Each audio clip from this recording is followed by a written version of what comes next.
बिस्मिल्लाहिर्रहमानिर्रहीम अस्सलाम वालेकुम व्यूवर्स। आज की इस वीडियो में मैं आपको बताऊंगा कि जी कौन से ऐसे चार फैक्टर्स या पॉइंट हैं जो आपको वीज़ा दिलाने में बहुत ज़्यादा मदद करते हैं, या यूं समझ लीजिए कि आपका वीज़ा जो है, अगर गारंटी अगर होगा तो इन चार फैक्टर्स की बुनियाद पर होगा।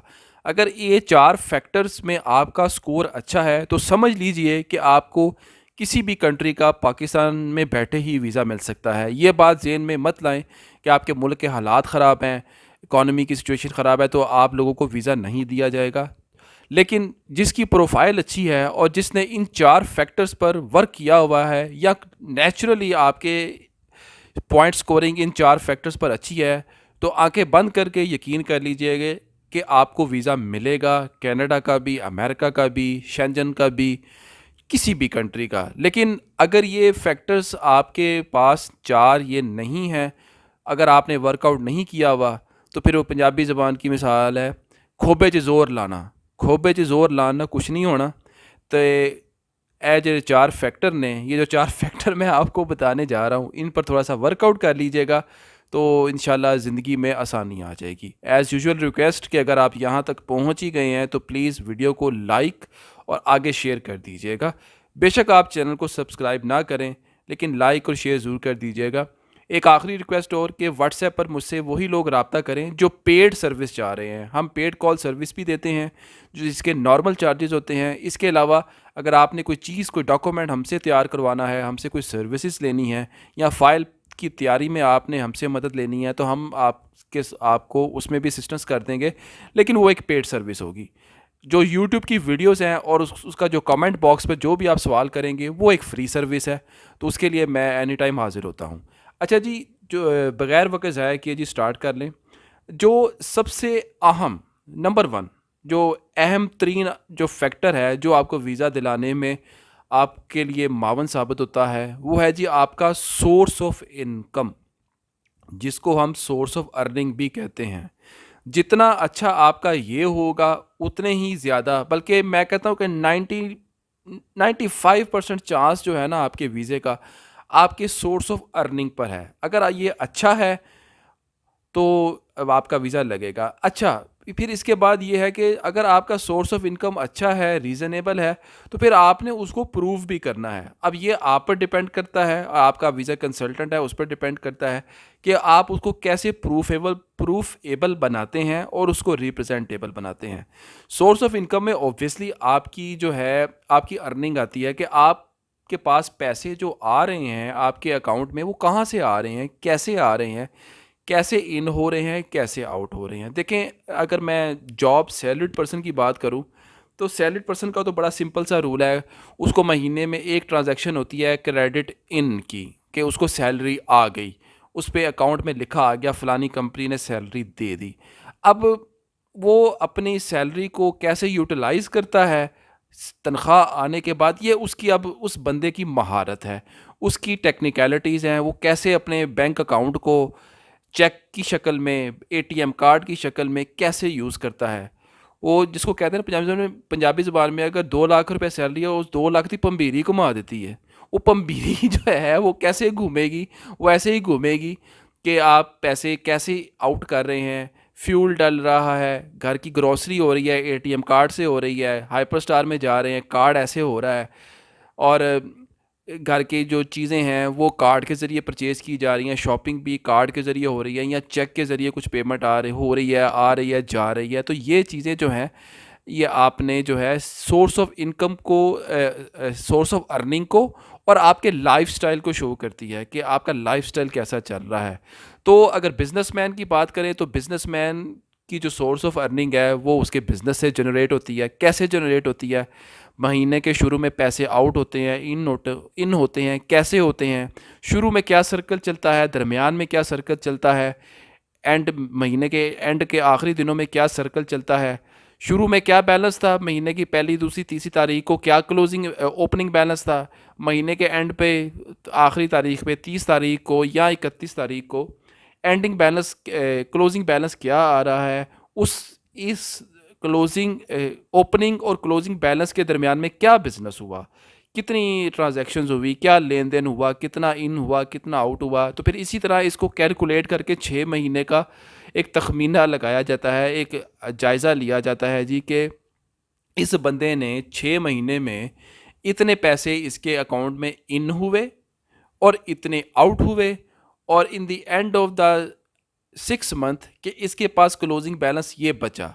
तो इस हिसाब से आपके सोर्स ऑफ अर्निंग की स्टेबिलिटी को भी चेक किया जाता है और आपकी अर्निंग को भी चेक किया जाता है। तो सोर्स ऑफ अर्निंग जो है बहुत इंपॉर्टेंट है, आपने इसको निगलेक्ट हरगिज़ हरगिज़ नहीं करना। अच्छा जी, सोर्स ऑफ अर्निंग में मैं दोबारा बता दूं आखिरी बात कि सोर्स ऑफ अर्निंग में आपका ये देखा जाता है कि आप जो पैसा कमा रहे हैं या बन रहा है आपका पैसा, वो किस सोर्स से बन रहा है और कैसे बन रहा है।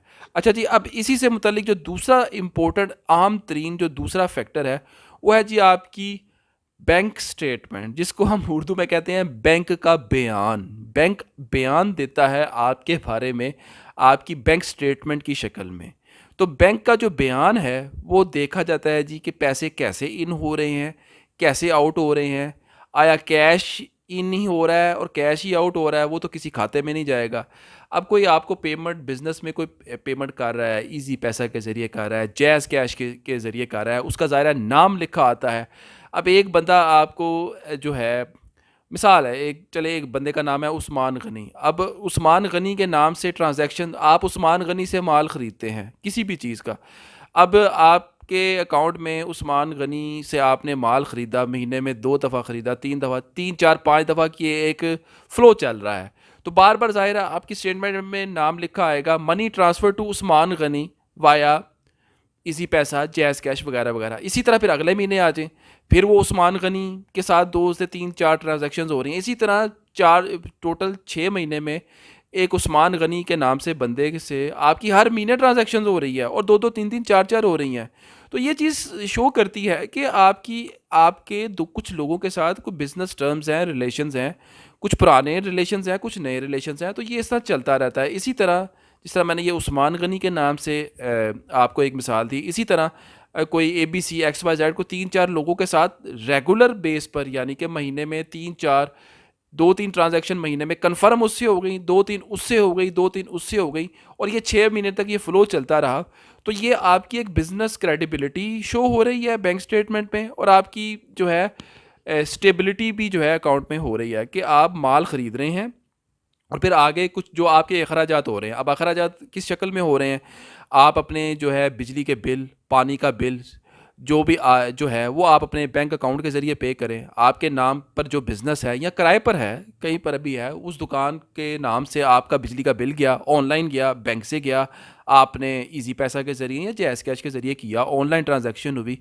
और इसी तरह जो आपका कोई ऑफिस का कोई ख़र्चा आ गया, कोई कोई चीज़ ख़रीद ली, वो उसकी ऑनलाइन आपने पेमेंट कर दी या चेक के ज़रिए कर दी। तो इससे ये होगा कि वो आपकी स्टेटमेंट में ये शो होता रहेगा। तो ये चीज़ जो है बैंक स्टेटमेंट जो है बहुत बड़ा दूसरा अहम तरीन फैक्टर है आपको वीज़ा दिलवाने में।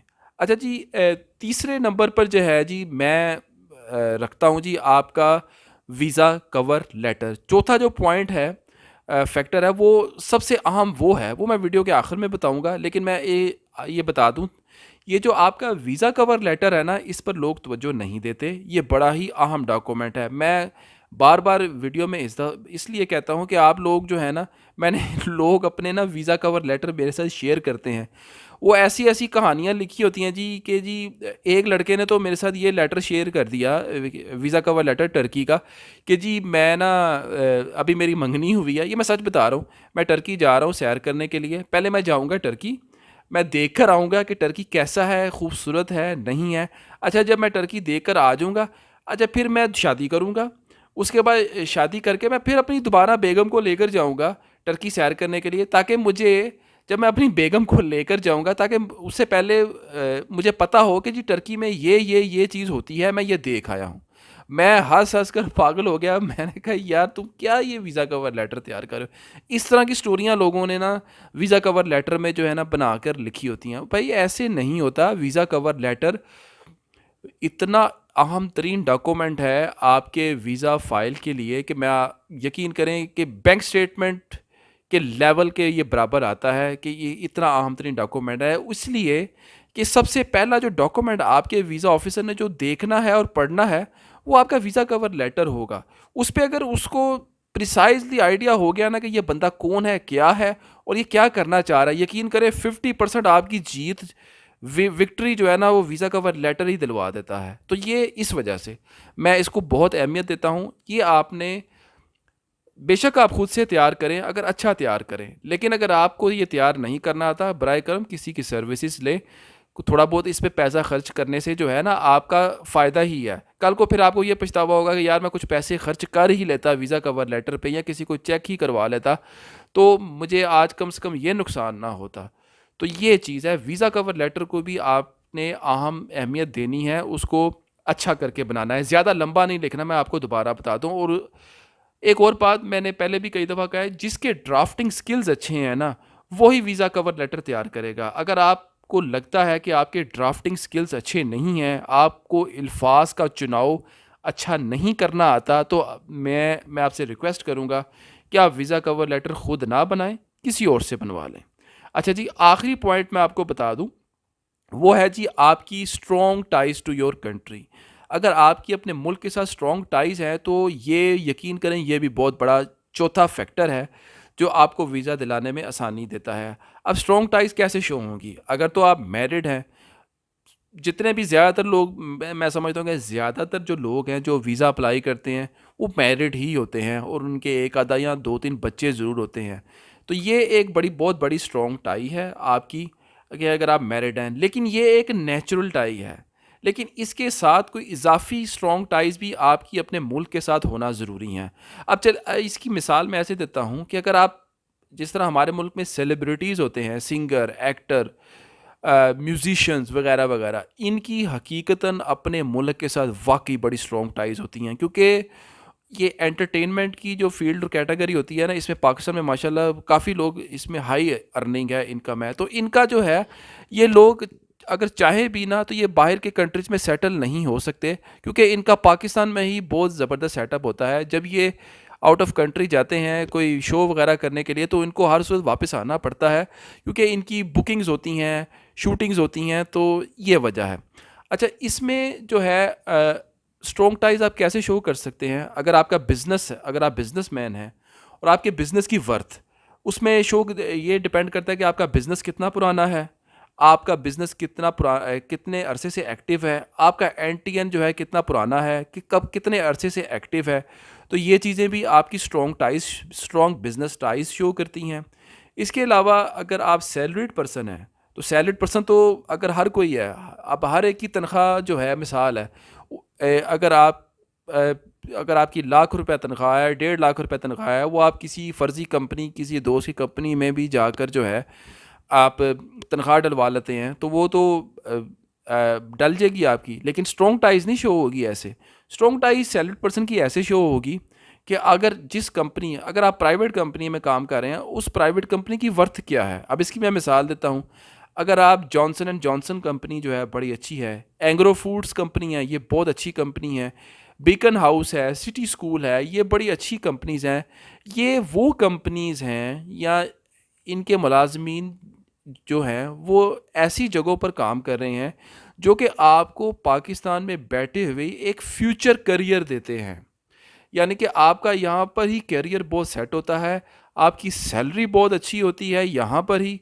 आपको ऐसी कंपनियों में जब आप जॉब करते हैं, तो आपको आगे बढ़ने के लिए मौके मिलते हैं, ग्रोथ होती है। ऐसा नहीं होता है कि आप एक ही जगह, एक ही डेजिग्नेशन पर खड़े रहते हैं। आपकी ग्रूमिंग होती है, आपके एग्ज़ाम्स होते हैं, आप आगे चलते हैं, आगे बढ़ते हैं। अगर फेल हो जाते हैं तो फिर आपको दोबारा जो है एग्ज़ाम में बैठने का मौका मिलता है, आपकी प्रमोशन होती रहती है, तरक्की होती रहती है, इंक्रीमेंट मिलता रहता है।